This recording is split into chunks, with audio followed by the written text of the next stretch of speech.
교재는 17페이지 펴놓고 보시면 되겠습니다. 오늘은 사무엘입니다. 사무엘은 여러분 잘 아시는 대로 구약의 이스라엘의 아주 위대한 기도의 사람, 하나님의 사람이었습니다. 어머니가 한나죠. 엘가나와 한나가 결혼을 했는데 그 어머니 한나가 아기를 못 낳다가 하나님 앞에 아이를 주시면 그 아이를 하나님 앞에 바치겠습니다 하고 서원 기도한 후에 얻은 아들이 바로 이 사무엘입니다. 아들을 주시면 하나님께 바치겠습니다 하고 서원했기 때문에 어릴 적부터 그 당시에 대제사장이었던 엘리에게 위탁을 해서 성전에서 어린 그 아들 사무엘이 엘리 대제사장을 도우면서 자라다가 어릴 적에 하나님께서 사무엘을 만나주시는 그 위대한 사건이 오늘 본문에 나옵니다. 자, 당시가 어떤 상황이었는가? 3장 1절 2절 보십시오. 자, 3장 1절 함께 읽어봅니다. 시작. 아이 사무엘이 엘리 앞에서 여호와를 섬길 때에는 여호와의 말씀이 희귀하여 이상이 흔히 보이지 않았더라. 아멘. 1절은 그냥 단순한 게 아닙니다. 아이 사무엘이 엘리 앞에서 여호와를 섬겼다. 그 다음이 중요한데 여호와의 말씀이 희귀하여 이상이 흔히 보이지 않았더라. 이 말은 하나님께서 이스라엘 백성들 가운데 영적으로 이렇게 충만하게 역사하기에는 백성들의 마음이 너무 완악해져 있다. 하나님을 향한 열심이 거의 식어져 있다. 우리 인생으로 말하면 막 뜨겁게 은혜를 사모하고 막 뜨겁게 기도하고 이게 아니라 세상 일에 바쁘고 치이고 이러면서 예배 드리는 것, 기도하는 것 이런 거 다 잊어버리고 그냥 영적으로 쭉 침체해서 살아갈 때 그 시대를 보면 영적으로 아주 침체해진 시기였다. 이게 1절 후반절에 하나님의 말씀이 희귀하여 이상이 흔히 보이지 않았다. 그러니까 시대적으로 영적으로 아주 침체한 그런 때에 오늘 사건이 벌어졌다. 이유가 뭐냐? 2절 보십시오. 자, 2절도 함께 읽어봅니다. 시작. 엘리의 눈이 점점 어두워가서 잘 보지 못하는 그때 그가 자기 처소에 누웠고. 아멘. 엘리의 눈이 점점 어두워가서 잘 보지 못했다. 나이가 많아서 그런 거죠. 이 엘리가 이때가 대략 엘리가 죽을 때가 98살에 죽거든요. 그러니까 지금 상당히 나이가 많은 겁니다. 그러니까 이 말은 그냥 엘리가 지금 나이가 많아서 눈이 어두워졌다 이런 건 단순한 거고 복선이 뭐냐? 1절과 2절은 영적으로 매우 침체해진 상태였다. 그리고 영적으로 침체한 가장 근본적인 책임이 누구에게 있느냐? 그 당시에 대제사장이고 그리고 사사였던 엘리의 상태를 말하는 겁니다. 2절. 눈이 점점 어두워가서 잘 보지 못했다. 육체적으로 노쇠했다 뿐 아니라 영적인 지도자가 영적으로 하나님 앞에 제대로 서 있지 못했다. 그러다 보니 엘리도 그렇고 백성들도 그렇고 시대적으로도 영적으로 침체한 상태였다. 그런데 3절 하나님의 등불은 아직 꺼지지 않았다. 뭔가 희망의 조짐이 보이죠. 그 희망이 왜 그러냐? 3절에 그 어린 사무엘은 하나님의 궤에 있는 여호와의 전 안에 누웠다. 하나님의 전 안에 어린 사무엘이 누워있고 90살이 넘은 대제사장 관록의 엘리는 눈이 어두워져서 영적으로 아주 목매해진 상태에 있었다. 이런 대비를 딱 오늘 본문에서 보여주고 있습니다. 그래서 오늘 첫 번째 기도 제목은 늘 영적으로 깨어있게 하소서 하는 것입니다. 늘 영적으로 깨어있게 하소서.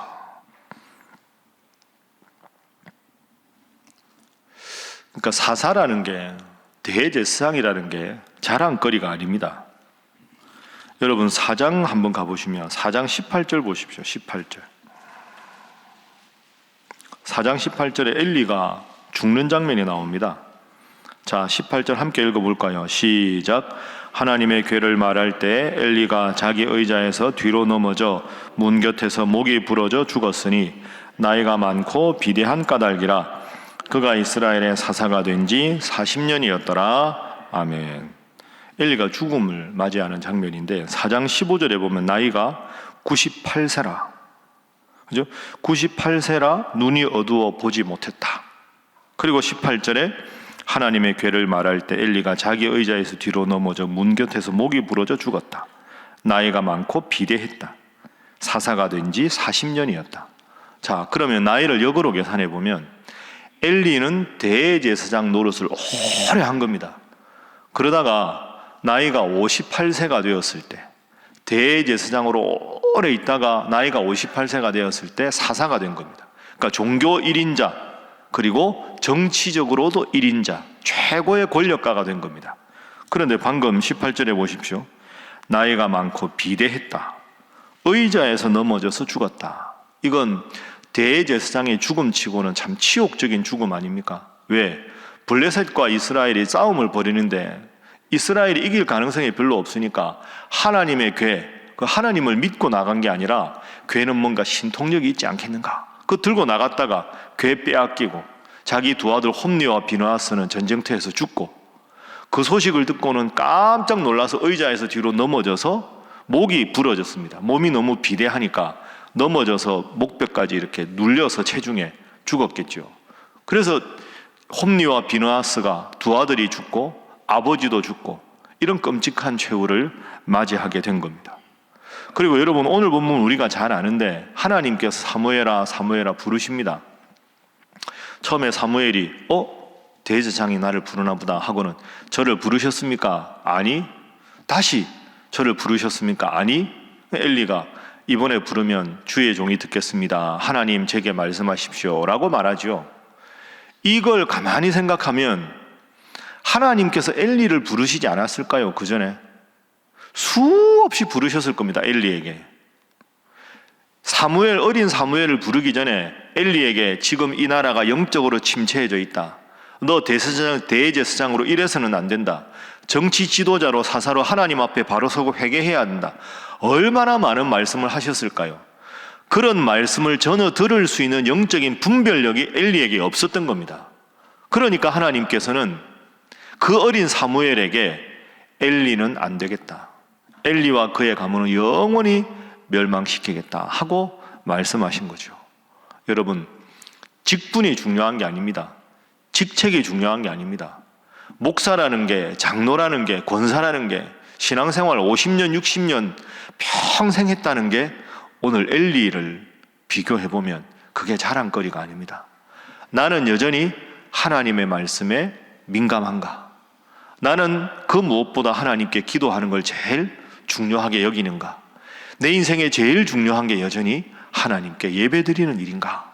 항상 그 기준에서 여러분 살피셔서 영적으로 늘 하나님 말씀에 민감하고 말씀에 아멘으로 응답하고 모든 일에 기도하는 여러분 모두가 되시기를 주님 이름으로 축복합니다. 자, 그러면 엘리가 98이면 사무엘이 이때 몇 살이었을까? 사무엘의 나이가 정확하게 안 나옵니다. 학자들에 따르면 12살 정도가 아니었을까 이렇게 생각합니다. 12살. 그럼 여러분, 원래 엘가나라는 사람이 한나가 있었는데 한나를 사랑했는데 한나가 아이를 못 낳죠. 그러니까 두 번째 부인을 드립니다. 분인나. 분인나에게는 아이가 많이 생깁니다. 그런데 문제는 분인나가 이 한나를 멸시하는 겁니다. 아이도 못 낳는 여인이라고. 한나가 얼마나 마음이 아팠을까요? 그러다 하나님 앞에 기도해서 이 아이 사무엘을 낳는 거 아닙니까? 근데 아까 말씀드린 대로 서원기도 하죠. 하나님, 저에게 아들을 주시면 하나님께 바치겠습니다. 그러고 나 사무엘을 딱 얻었습니다. 그랬을 때 어떻게 됩니까?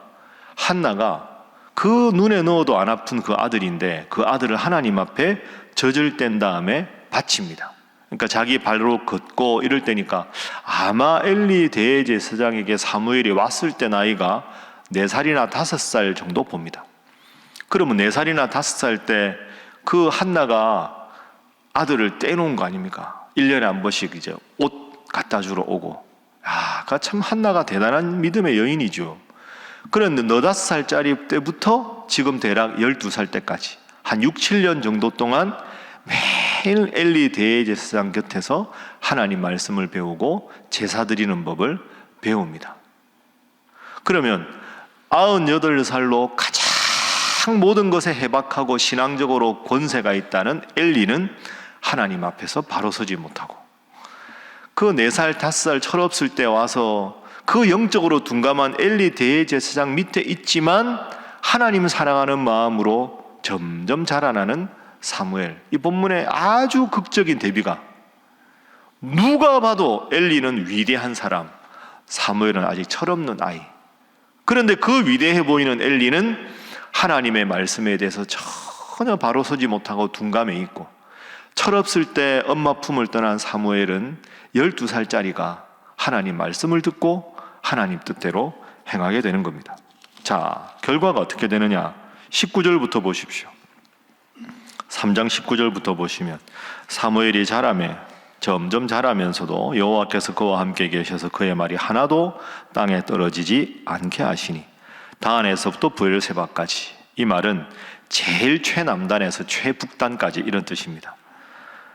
이스라엘 제일 모든 땅에 있는 사람들이 사무엘은 여호와의 선지자로 세우심을 입은 줄을 알았더라. 이 말은 주어가 원래 엘리가 되어야 되는 거 아닙니까? 엘리가 빠지고 어린 사무엘이 여호와께서 실로에서 다시 나타나시되 여호와께서 실로에서 여호와의 말씀으로 사무엘에게 자기를 나타내셨다. 엘리에게 나타내신 게 아니고 사무엘에게 나타내셨다. 그러니까 엘리는 완전히 그냥 지는 해고 떠오르는 태양이 사무엘이 된 거죠. 두 번째 기도 제목은 연륜보다 하나님 사랑하는 마음으로 인정받게 하소서 하는 것입니다. 연륜보다 하나님 사랑하는 마음으로 인정받게 하소서. 거듭 말씀드리지만 내가 얼마나 오래 믿었는가, 그게 중요한 게 아니라는 거죠. 신앙은 늘 현재형입니다. 과거형이 아닙니다. 옛날에는 이랬고 그때는 전도 많이 했고 그때는 이렇게 했고, 그건 지금 있는 분들 잘 하라고 권면할 때 필요합니다. 여러분, 과거에 우리 열심히 신앙생활 하셨던 원로원태 장로님들이나 권사님들 말씀 들어보면 정말 헌신하셨죠. 그런 말씀 들어서 우리 스스로를 좀 돌아볼 필요는 있습니다. 그런데 중요한 건 그것에만 매몰되면 안 된다는 거죠. 열심히 신앙생활을 했다는 게 아니라 오늘 내가 하나님 앞에 어떤 자세로 서 있는가. 과거는 화려한데 예배당만 오면 나도 모르게 졸리고 설교 듣다가 딴 생각이 자꾸 난다. 그러면 심각한 문제 아닙니까? 청산유수로 기도는 잘하는 것 같은데 하나님 중심으로 살아가는 삶이 빠지면 사실은 엘리 대제사장과 다를 바가 무엇이 있겠습니까? 여러분, 98살까지 살았고 대제사장이었고 사사 노릇을 한 40년이면 제가 보기에는 엘리한테 물어보면 모르는 게 하나도 없었을 겁니다. 이럴 때 어떻게 합니까? 저럴 때 어떻게 합니까?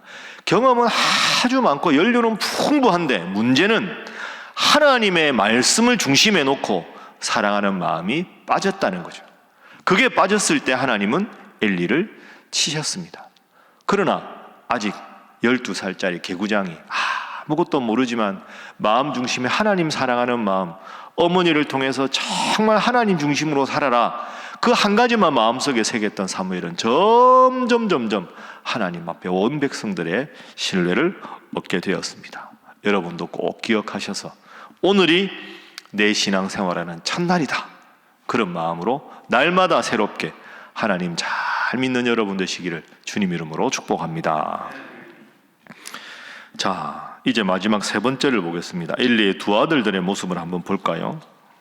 엘리가 그렇게 열심히 오랫동안 지도자 생활을 했는데 2장 한번 보십시오. 자, 2장 12절 말씀, 2장 12절 함께 읽어봅니다. 시작. 엘리의 아들들은 행실이 나빠 여호와를 알지 못하더라. 아멘. 슬프지요. 아버지가 대제사장인데 하나님을 몰랐다.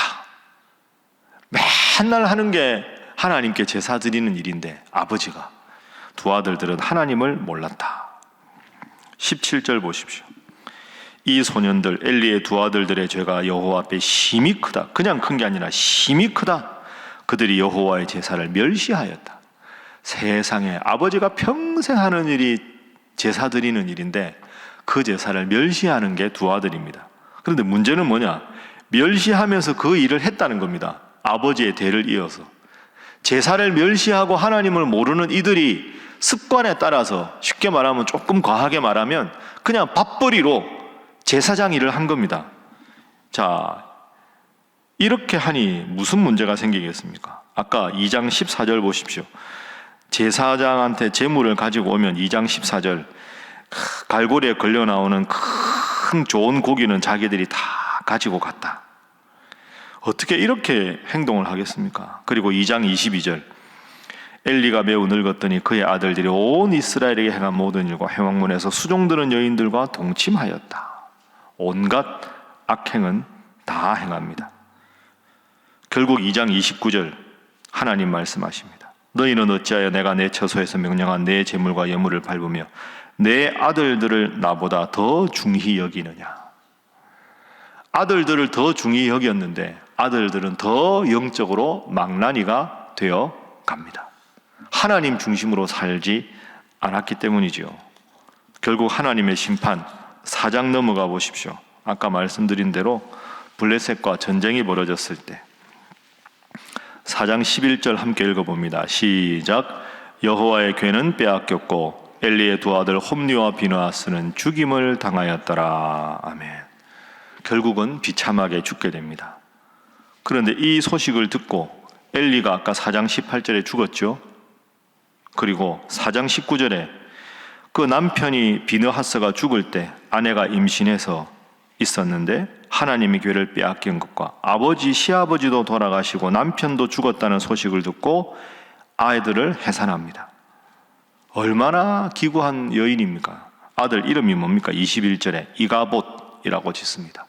영광이 이스라엘에게 떠났다. 우리 가문은 끝이다.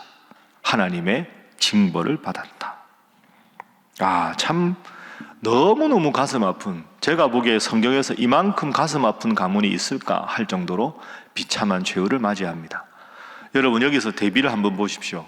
한나는 아이를 못 낳는 여인인데 하나님 아들 주시면 하나님께 바치겠습니다 하고는 평생 아들을 위해서 기도했을 때 정말로 비천한 가문에 별로 보잘것 없었지만 가장 위대한 사무엘의 어머니로 우리가 한나를 기억하고, 대단한 가문이었는데 하나님 앞에 부모가 바로 서지 못했을 때 자식들도 며느리도 이렇게 안타까운 일이 벌어졌습니다.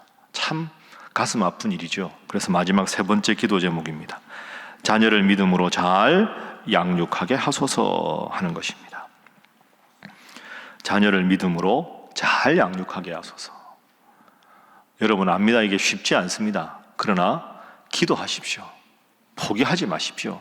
하나님 앞에 여러분 간절히 기도하면, 지금은 여러분의 자녀와 자손들이 하나님 앞에 혹시라도 멀어져 있더라도 눈물로 기도하는 부모의 자식은 잘못되는 법이 없습니다. 엘리처럼 중간에 그냥 그러려니 하고 포기하는 이런 모습이 아니라 간절히 한나처럼 기도해서 하나님께서 여러분의 자녀들을 돌아오게 하시고 자손들 돌아오게 하셔서 별과 같이 영원토록 빛나는 우리 신역의 역사를 빛내는 믿음의 가문 자자손손 되시기를 주님 이름으로 축복합니다. 기도하겠습니다. 하나님, 영적으로 깨어있게 하여 주옵소서.